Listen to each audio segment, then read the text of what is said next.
नमस्कार। आज हम पढ़ेंगे श्रीमद् भागवत गीता गीता प्रेस गोरखपुर अध्याय नंबर 4 श्लोक नंबर 27। आप लोग ध्यान पूर्वक व्याख्या। पाप करने वाले की 3 श्रेणियां होती है। एक पापितो अर्थात पाप करने वाला, 2 पापितर अर्थात 2 पापियों में एक से अधिक पाप करने वाला, और तीसरा पापितम अर्थात संपूर्ण पापियों में सबसे अधिक पाप करने वाला। यह पापितम पद का उपयोग करके भगवान कहते हैं कि अगर तू संपूर्ण प्राणियों में भी अत्यंत पाप करने वाला है तो भी तत्व ज्ञान से तू संपूर्ण पापों से तर सकता है। भगवान का यह कथन बहुत आश्वासन देने वाला है। तात्पर्य है यह है कि जो पापों का त्याग करके साधन में लगा हुआ है उसका तो कहना ही क्या है, पर जिसने पहले बहुत पाप किया हो उसको भी जिज्ञासा जागृत होने के बाद अपने उद्धार के विषय में कभी निराश नहीं होना चाहिए। कारण कि पापी से पापी मनुष्य भी यदि चाहे तो इसी जन्म में अभी अपना कल्याण कर सकता है। पुराने पाप उतने बाधक नहीं होते जितने वर्तमान में पाप बाधक होते हैं। अगर मनुष्य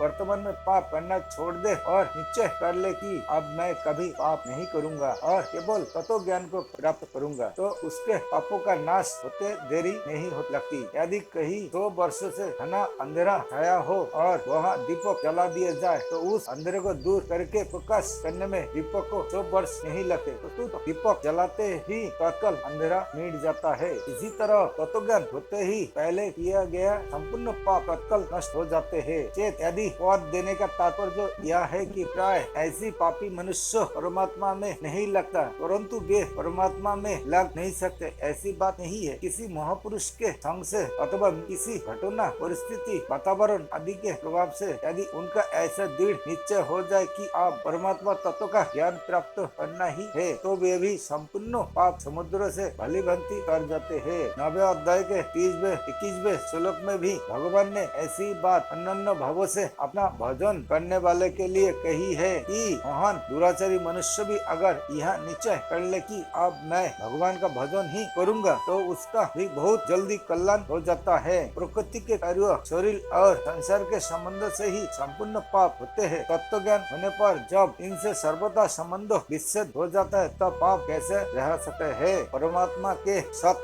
ज्ञान के साथ एक होना ही ज्ञान लभ अर्थात ज्ञान रूप नौका का प्राप्त होना है। मनुष्य कितना ही पापी क्यों ना रहा हो, ज्ञान रूप नौका से वह संपूर्ण पाप समुद्र से अच्छी तरह तर जाता है। यह ज्ञान रूप नौका कभी टूटी फूटी नहीं, इसमें कभी छिद्र नहीं होता और यह कभी टूटी नहीं है। यह मनुष्य को पाप समुद्र से पार करा देती है। ज्ञान यज्ञ 4 अध्याय का 33वां श्लोक से ही यह ज्ञान रूप नौका प्राप्त होती है। यह ज्ञान यज्ञ आरंभ से ही विवेक को लेकर चलता है और तत्व ज्ञान में इसकी पूर्णता हो जाती है। पूर्णता होने पर लेश मात्र भी पाप नहीं रहता। परिशिष्ट भाव, यह भगवान ने पापी की आखिरी हद बता दी है। कन्हावी अपेब पद बहुवचन होने से संपूर्ण पापियों का वाचक है, फिर भी भगवान ने इसके साथ सर्वेभ पद दिया। सर्वेभ पद भी संपूर्ण का वाचक है। ये 2 पद देने के बाद भी भगवान पापितम पद और दिया है जो अतिशयता का बोधक है। पहले पापित होता है, फिर पापितर होता है और फिर पापितम होता है। तात्पर्य निकला कि संपूर्ण संसार में जितने भी पापी हो सकते हैं उन संपूर्ण पापियों से भी जो अत्यधिक पापी है उसको भी ज्ञान प्राप्त